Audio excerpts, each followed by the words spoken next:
നമസ്കാരം. ഓസ്ട്രേലിയക്കെതിരായ ഇന്ത്യയുടെ ടെസ്റ്റ് പരമ്പര ആവേശകരമായി പുരോഗമിക്കുകയാണ്. ആദ്യ മത്സരത്തിന് പുറത്താണ് വേദിയായത്.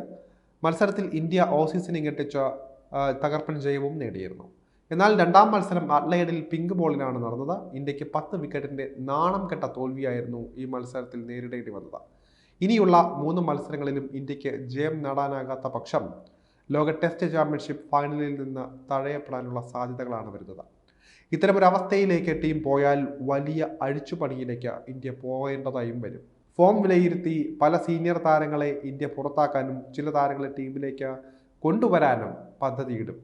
പരിശീലകൻ ഗൗതം ഗംഭീറിനടക്കം പണി കിട്ടുമെന്ന കാര്യത്തിൽ തർക്കമില്ല. ഗംഭീറിന് പൂർണ്ണ സ്വാതന്ത്ര്യവും എല്ലാ ആവശ്യങ്ങളും നിറവേറ്റി നൽകിയിട്ടും ടീമിന്റെ പ്രകടനം മെച്ചപ്പെടുന്നില്ല. ഈ ഒരു സാഹചര്യത്തിൽ ഗംഭീറിനെ അടക്കം ഇന്ത്യ പുറത്താക്കിയാലും അത്ഭുതപ്പെടാനില്ല. ഇത്തരത്തിൽ ഓസീസ് പരമ്പരയ്ക്ക് ശേഷം ഇന്ത്യൻ ടീമിൽ അഴിച്ചുപണി നടത്തിയാൽ ടെസ്റ്റ് ടീമിലേക്ക് എത്താൻ സാധ്യതയുള്ള താരങ്ങൾ ആരൊക്കെയാണ് എന്ന് വിശദമായി പരിശോധിക്കാം. ടീം മാനേജ്മെന്റുമായുള്ള ഉടക്കിനെ തുടർന്ന് ടീമിന് പുറത്തായ താരമാണ് ശ്രേയസ് അയ്യർ. ക്ലാസിക് ശൈലിയിൽ കസറുന്ന ശ്രേയസ് മികച്ച റെക്കോർഡുള്ള താരങ്ങളിൽ ഒരാൾ കൂടിയാണ്. എന്നാൽ ശ്രേയസിന് ഇപ്പോൾ ഇന്ത്യൻ ടീമിനൊപ്പം അവസരമില്ല. സായിദ് മുഷ്താഖ് അലി ട്രോഫിയിലടക്കം മിന്നിച്ച ശ്രേയസ് അയ്യർക്ക് ഇന്ത്യ തിരിച്ചുവരവിന് അവസരം നൽകാൻ ഇടയുണ്ട്. ഇംഗ്ലണ്ടിനെതിരായ ടെസ്റ്റ് പരമ്പരയിൽ മധ്യനിരയിൽ തിളങ്ങാൻ ശ്രേയസിന് സാധിച്ചേക്കും. ഇന്ത്യക്കായി ടെസ്റ്റിൽ മധ്യനിരയിൽ തിളങ്ങാൻ കഴിവുള്ളവനാണ് ശ്രേയസ് അയ്യർ. മോശം ഫോമിലുള്ള വിരാട് കോഹ്ലിയെ ഇന്ത്യ മാറ്റി നിർത്താൻ തീരുമാനിച്ചാൽ പകരം 4-ാം നമ്പറിലേക്ക് എത്താൻ കഴിവുള്ളയാളാണ് ശ്രേയസ് അയ്യർ. ഷോർട്ട് ബോൾ ദൗർബല്യമുള്ള ബാറ്ററാണെങ്കിലും ഇന്ത്യക്കായി ടെസ്റ്റിൽ മിന്നിക്കാൻ ശ്രേയസ് അയ്യർക്ക് സാധിക്കുമെന്ന് തന്നെ വിലയിരുത്താം. ഇടം കൈയ്യൻ വിക്കറ്റ് കീപ്പർ ബാറ്ററായ ഇഷാൻ കിഷൻ 3 ഫോർമാറ്റിലും ഇന്ത്യക്കായി കളിച്ച താരമാണ്. ഏകദിനത്തിലെ ഇന്ത്യക്കാരൻ്റെ വേഗ ഇരട്ട സെഞ്ചുറി എന്ന റെക്കോർഡ് ഇഷാന്റെ പേരിലാണ്. ടെസ്റ്റിലും അവസരം ലഭിച്ചപ്പോൾ ഭേദപ്പെട്ട പ്രകടനം നടത്താൻ ഇഷാൻ കിഷന് സാധിച്ചിട്ടുണ്ട്. എന്നാൽ ഇപ്പോൾ ഇന്ത്യൻ ടീമിന് പുറത്താണ് ഇഷാൻ ഉള്ളത്.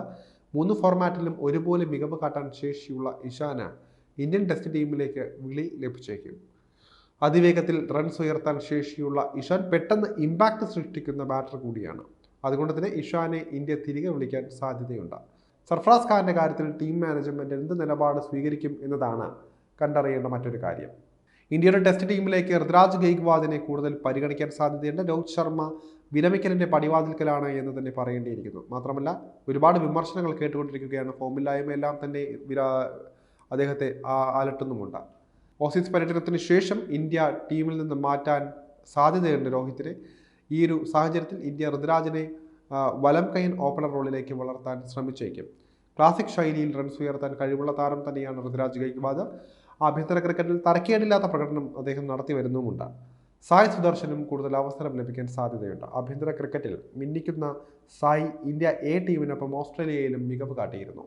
അതുകൊണ്ട് തന്നെ ടോപ്പ് ഓർഡറിലേക്ക് ഇന്ത്യ സായ് സുദർശനെ വളർത്താനും സാധ്യത ഉണ്ട്.